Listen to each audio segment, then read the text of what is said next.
Why so much so? Because knowing my lips and won't work. Good morning everyone. Sorry we're about 3 minutes late. The new time really scunnered us this morning. I hope you're all well. We were a bit late, but hopefully while you've been waiting on things to start, you've maybe been having fun looking at the Kandinsky and Dada thing that I put on YouTube, well, took from YouTube yesterday, and also hopefully, oh, there's a new thing on this, new update. Hopefully you had a little play around on the Music Lab thing. That's always great fun as well. I like this, bring them on camera. Does this mean there's a new thing popping up? Gaynor and Karen, it says bring them on camera. I don't know if this is going to be like a Zoom chat where I could actually have you on screen. I'm doing it on my phone though, so I'm not going to do it now, just in case it makes it all small. Anyway, hope you're well. This is the new format for lessons. Picture here. This is the new format for lessons for the holidays. I put a wee poll out there. I said, would you like them to continue over the holidays? Yes or no? And it was something like 75% yes. I mean, I'm not like blown away by that because I think about 6 people answered me, but never mind.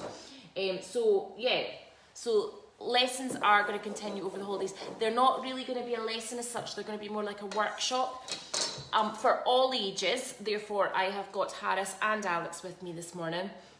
And when I say all ages, you could go from nursery all the way up to secondary with this. It's not really too technical for lots. It's a bit more, here's a thing that you could go down. Let's have a wee bit of fun. Let's have a wee experiment and see what we'll come up with. So we are going to be looking at artists over the next couple of weeks, and these are going to be like artist workshops. So working in the style of these people. So the first one is a man called Kandinsky. He is one of my favourite artists. You probably have heard of him before because of his concentric circles picture. And in fact, we did a lesson on that in about the first couple of weeks, didn't we? I love him because he's what they call an abstract painter. So his pictures don't actually mean anything. Well, they do mean things, but they don't represent anything. So if you saw a picture by Kandinsky, you wouldn't look at it and be like, oh, what a lovely picture of a sunflower, or what a lovely picture of a house, or what a lovely picture of a car. You would look at it and you would think, huh, what is that? And your mind and your brain would have to go into action to decide what you think the picture's of. A little bit like when you stare at the clouds, or when you look at, Harris, remember yesterday you were doing your movement in the water with the colours. So it's a bit like when you do something like that and you look at something and the way that I look at it would be different to see how these guys would look at it. So we often look at the clouds and one of us would say, that one looks like, and I would go, no it doesn't, it looks like. And then we have a little argument about if it looks like a dog or if it looks like a cat or if it looks like a frog. So a Kandinsky picture is a little bit like that. The way to go with a Kandinsky is to try and switch off everything that's going on in your brain. So try and not start your picture by saying, right, today I'm going to paint a picture of this space, or I'm going to try and paint a picture of Jupiter. It's trying to switch that thinking off and just relax into your brain, relax into your creativity, and just have a play with lines, shapes, colours. It's about expressing yourself, expressing how you're feeling today.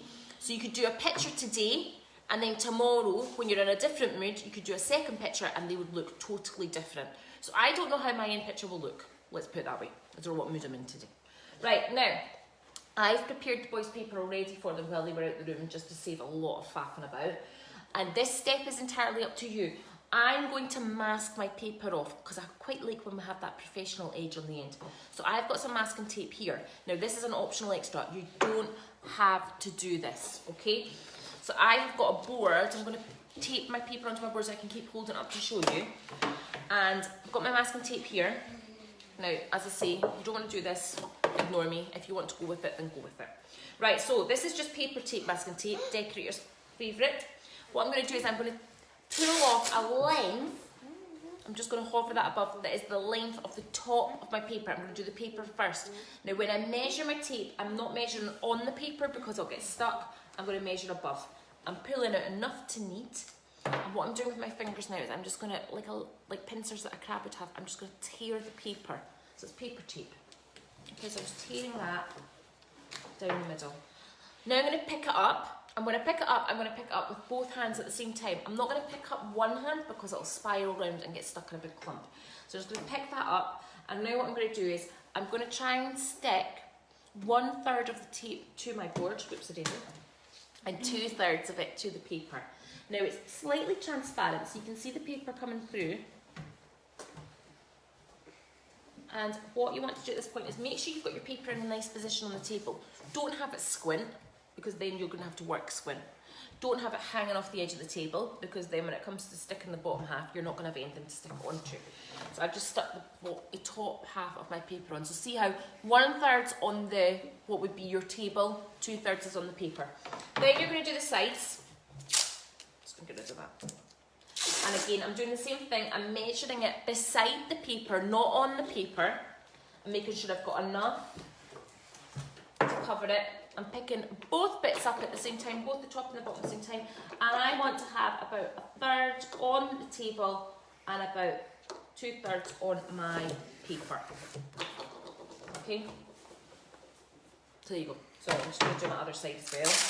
Apologies, boys, I know you're getting bored because you've had this done for you already. By Super Mum. Remember you're on camera, Alex, making all those weird faces. Bored. I know you're bored, but we're already started. Right, 2 of you need to choose a Sharpie pen that works. Check it works on the masking tape just now.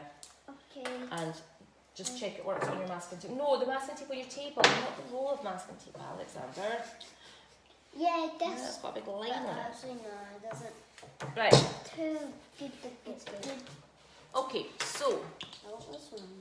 Yeah, this I've got one. my perfect piece of paper, top and bottom, and the 2 sides done.